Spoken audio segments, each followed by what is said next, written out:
Friends, I am Sneha Soni from Target for IQ। आज हम discuss करेंगे criminal procedure code 1973 act 2 of 1974।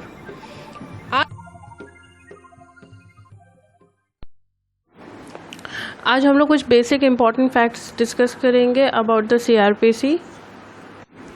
CRPC का enactment हुआ था 25 जनवरी 1974 को और उसका इन्फोर्समेंट हुआ था 1 अप्रैल 1974 में। एंड इसने किसको रिप्लेस किया था? CRPC 1973 ने किसको रिप्लेस किया था? इसने रिप्लेस किया था ब्रिटिश रूल में जो CRPC बनी थी हमारी 1898 की।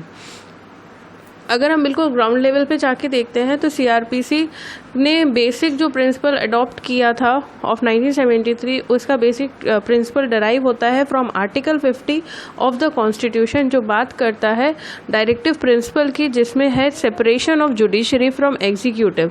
तो हमारे जो ये वाली CRPC है 1973 की, इसमें एग्जीक्यूटिव मजिस्ट्रेट की कोर्ट और जुडिशियल मजिस्ट्रेट की कोर्ट्स को हमने डिवाइड कर दिया है।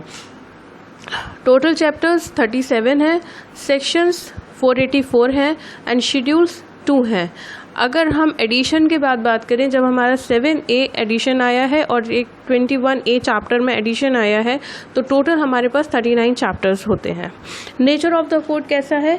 CRPC जैसा नाम बता रहा है, क्रिमिनल प्रोसीजर कोड प्रोसीजर दे रहा है, लेकिन सेक्शन 125 जो मेंटेनेंस की बात करता है और सेक्शन 344 जो पनिशमेंट की बात करता है, अगर आप कोई फॉल्स एविडेंस दे रहे हो उसकी पनिशमेंट की बात करता है। तो ये दोनों किस तरह के नेचर के हैं? ये दोनों सब्सटेंटिव इन नेचर हैं। अगर हम बेसिक क्लासिफिकेशन की बात करें चैप्टर्स के, कोड जो हमारा CRPC है उनके चैप्टर्स का अगर हम उनको क्लासीफाई करें तो हम उन्हें 4 कैटेगरी में क्लासीफाई कर सकते हैं। Introductory and miscellaneous provision, second preventive provisions, third punitive provisions and fourth is common provision. इसका एक क्लासिफिकेशन भी एक बड़ा ही अच्छा सा हमने चार्ट बना के इसके साथ हमने शेयर किया हुआ है। तो हमारा इंट्रोडक्टरी और मिसलेनियस प्रोविजंस में आते हैं chapter 1 to 4 and chapter 37 preventive provision, जहाँ पे हम बात करते हैं कि हम ऑफेंस होने से पहले ही अगर हम उसका प्रिवेंशन कर सकते हैं, तो ये बात करता है chapter 8 to chapter 11। Punitive provision, जहाँ पे हम पनिशमेंट की बात करते हैं, जहाँ पे हम ट्रायल की बात करते हैं, जहाँ पे हम किसी को गिल्टी प्रूव करते हैं और हम किसी को सेंटेंस करते हैं। इस क्लास को हमने 3 स्टेजेस में डिफाइन किया गया है। First stage of the proceeding, जिसमें इन्वेस्टिगेशन, इंक्वायरी और ट्रायल आता है। अगर कोई ऑफेंस होता है तो सबसे पहले इन्वेस्टिगेशन की जाती है, देन इंक्वायरी होती है, फिर हमारा ट्रायल चलता है। तो चैप्टर 12 to चैप्टर 27, फिर 31 and 36 it comes in first stage of proceeding. Second stage of proceeding में क्या होता है? कन्फर्मेशन। जो हमारा जजमेंट आया है उसका कन्फर्मेशन होता है। अगर उसके लिए कोई अपील है या कोई रिव्यू है तो वो रिवीजन है, सॉरी रिव्यू नहीं, रिवीजन है, तो वो हमारा सेकेंड स्टेज ऑफ प्रोसीडिंग में होता है, chapter 28 to 30। Third stage of proceeding हमारा execution, suspension, remission and commutation of sentence, यानी कि जो भी हमारा कंफर्मेशन हुआ है अपील के बाद, रिवीजन के बाद, या वैसे भी कोई कंफर्मेशन हमारा सेकंड स्टेज पे हो चुका है, तो हम थर्ड स्टेज पे क्या करते हैं? उसका एग्जीक्यूशन कराते हैं। अगर सस्पेंड कराना है तो हम उसे सस्पेंड कराते हैं, पनिशमेंट की बात हो रही है। अगर हम उसमें रिमिशन कर रहे हैं या कम्यूटेशन कर रहे हैं, किसी भी तरह की कोई सेंटेंस का कम कर रहे हैं या ज़्यादा कर रहे हैं, तो उसका भी हम क्या करेंगे? थर्ड स्टेज ऑफ प्रोसीडिंग में हम उसको करते हैं और ये चैप्टर 32 में दिया गया है। अब हम कुछ इम्पॉर्टेंट चैप्टर्स की बात करते हैं जो प्रिलिमिनरी एग्ज़ाम के लिए बहुत ही इम्पॉर्टेंट होते हैं। चैप्टर 9, इसको आप एक जगह पे राइट डाउन कर लीजिए। Chapter 9, chapter 13, chapter 17, chapter 21, chapter 21A, chapter 25, chapter 26, chapter 28, chapter 35 and chapter 36। ये वाले जो सेक्शंस, ये जो हमारे चैप्टर्स हैं, इसमें हमारे जितने भी सेक्शंस आते हैं, ये प्री के पॉइंट ऑफ व्यू से हमारे लिए बहुत ही इम्पॉर्टेंट है।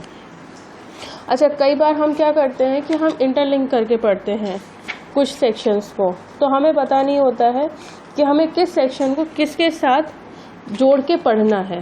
तो हम यहाँ पे आपको हम बता देते हैं कि किस सेक्शन को हम किसके साथ पढ़ेंगे और वो दोनों सेक्शंस हमारे लिए किस तरह की बात कर रहे हैं, क्या कह रहे हैं। तो जो group of sections to be read together, section 6 and 26, ये दोनों बात करते हैं criminal codes and trial codes के बारे में। सेक्शन 41, 100 एंड सेक्शन 165, ये तीनों बात करते हैं सर्च के बारे में। Section 48 and section 77, arrest from any place in India. Section 50, section 75, ये बात करता है informing the grounds of arrest. अगर आप किसी को अरेस्ट कर रहे हो तो उसके ग्राउंड्स को भी एक्यूज्ड को हम बताते हैं। तो हमारा सेक्शन 48 और सेक्शन 77 दोनों ही इस बात को बात करते हैं। सेक्शन 50 एंड सेक्शन 75 ये हमने कवर कर लिया है। नाउ सेक्शन 56, सेक्शन 57, सेक्शन 76 ये कहता है कि हम पुलिस कस्टडी में किसी को भी 24 आवर्स के से ज़्यादा नहीं रखेंगे। Not to be kept in police custody for more than 24 hours. Then section 87 and section 24(1) sub clause B, warrant in place of summon and summons in place of warrant respectively. मतलब हम कब समन के place पे warrant issue करेंगे और कब हम warrant के प्लेस में समन को इशू करेंगे। ठीक, फिर सेक्शन 167 और सेक्शन 309 का फर्स्ट एक्सप्लेनेशन जो कहता है कि पुलिस रिमांड मैक्सिमम 15 डेज का होगा, police remand for maximum 15 days. Then section 205, section 206, section 253, section 273 and section 299 ये ले डाउन करता है provision of taking and recording evidences in absence of accused. General rule होता है कि जब भी हमारा एक्यूज्ड प्रेजेंट है हम उसी टाइम पे सारे एविडेंसेस लेते हैं, हम रिकॉर्ड करते हैं। लेकिन ये वाले जो 5 प्रोविजंस हैं इसमें हम कहते हैं कि अगर एब्सेंट भी है एक्यूज्ड तब भी हम किस तरह से रिकॉर्डिंग और टेकिंग करेंगे किस चीज़ की, एविडेंस की। देन सेक्शन 215 एंड सेक्शन 464 ये प्रोविजंस बोलते हैं कि error in framing of charges and its effect, irregularities की ये बात करते हैं। फिर section 229, section 241 and section 246 subsection 2 and subsection 3 ये तीनों बात करते हैं प्ली ऑफ गिल्टी की, जहाँ पे एक्यूज्ड अपने आप बोलता है कि येस आई प्लीड गिल्टी। कोई भी आपका ट्रायल चल रहा है और वहाँ पे आपसे पूछा जाता है do you plead guilty, magistrate आपसे पूछता है डू यू प्लीड गिल्टी। अगर आप वहाँ पे कह देते हो यस आई प्लीड गिल्टी तो आपका कन्विक्शन उसी तरह से किया जाएगा, वरना फिर आपका ट्रायल आगे बढ़ाया जाएगा। Then section 228, section 240 and section 246 subsection 1 ये तीनों बात करते हैं फ्रेमिंग ऑफ चार्जेस के। देन सेक्शन 249 एंड सेक्शन 256 ये दोनों साथ में पढ़े जाएंगे। ये दोनों बात करते हैं कि effect of absence of complaint in summon and warrant cases respectively.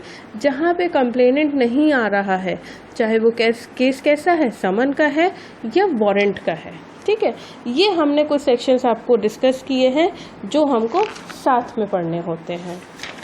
अब हम बात करते हैं चैप्टर 1 की, जो क्या है, प्रिलिमिनरी है, जिसमें हम सेक्शन 1 और सेक्शन 4 को खास तौर पे देखते हैं, जो बताता है एक्सटेंट ऑफ द कोड। जो हमारा सेक्शन 1 और सेक्शन 4 है ये बताता है extent of the code. Section 1 का सब क्लॉज 2 बताता है कि एरिया वाइज कैसे एक्सटेंट है, कहाँ कहाँ पे किस किस एरिया में ये कोड एप्लीकेबल है। और सेक्शन 4 बताता है सब्जेक्ट वाइज एक्सटेंट, किस किस सब्जेक्ट पे हमारा सीआरपीसी एप्लीकेबल है। तो हम जब एरिया वाइज एक्सटेंट देखते हैं तो हम देखते हैं सेक्शन 1 सब क्लॉज 2। यहाँ पे हम फिर से 2 कैटेगरी में हम इसको डिवाइड कर सकते हैं, applicable and non applicable. Applicable देखेंगे तो हम क्या देखेंगे, अब होल ऑफ इंडिया। अब हमारा सीआरपीसी कहाँ एप्लीकेबल है, पूरे इंडिया में, पूरे भारत में। तो जब हम पूरे भारत में देखेंगे तो आता है कि पहले तो नहीं था, पहले तो JNK में अप्लाइड नहीं था। आफ्टर 31 अक्टूबर, आफ्टर नहीं कहेंगे, हम कहेंगे from 31 October 2019 including union territories of Jammu and Kashmir and Ladakh. क्यों? क्योंकि हमारा एक Jammu Kashmir reorganisation act pass हुआ था इन 2019, जहां पे जम्मू एंड कश्मीर को टेरिटरी बना दिया गया था और लद्दाख को स्टेट बना दिया गया था। उससे पहले हमारा CRPC JNK पे एप्लीकेबल नहीं था।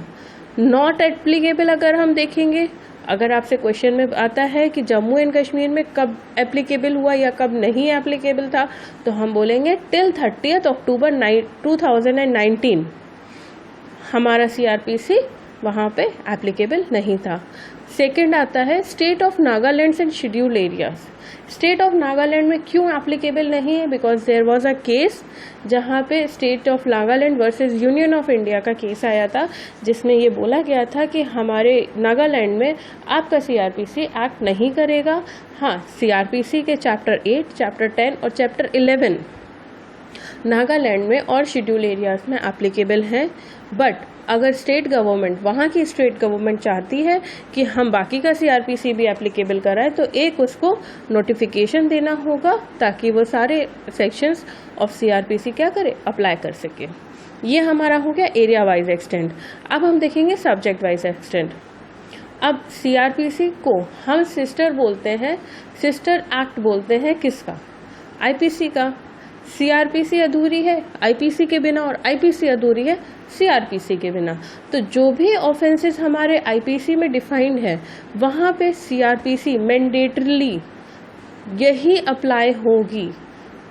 अगर IPC में कोई भी ऑफेंस डिफाइंड है तो उसका प्रोसीजर CRPC से ही लिया जाएगा।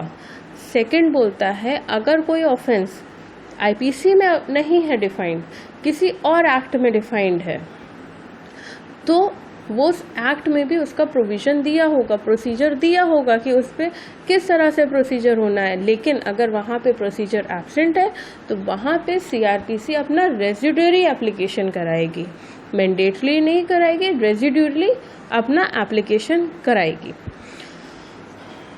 अब एक क्वेश्चन आता है, whether this code is complete code. क्या ये हमारी CRPC कंप्लीट है? इसके लिए हम इसका प्रीएम्बल पढ़ते हैं। इसके प्रीएम्बल में क्या लिखा है?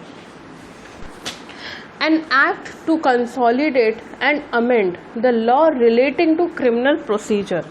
अब यहाँ पे एक वर्ड आता है कंसोलिडेट। कंसोलिडेट बताता है कि ये कंप्लीट है, ये अपने आप में कंप्लीट है। ठीक, ये प्रोसीजर कोड अपने आप में कंप्लीट है। लेकिन कंसोलिडेट वर्ड को हम बिल्कुल भी इस तरह से इंटरप्रिटेट नहीं करेंगे कि वो किसी तरह का भी प्रोहिबिशन लगा रहा है लेजिस्लेचर पे, लेजिस्लेटिव पावर पे। कंसोलिडेटेड वर्ड किसी भी तरह का पार्लियामेंट पे या स्टेट लेजिस्लेचर पे कोई भी प्रोहिबिशन नहीं लगा रहा है कि वो अमेंड ना कर सके।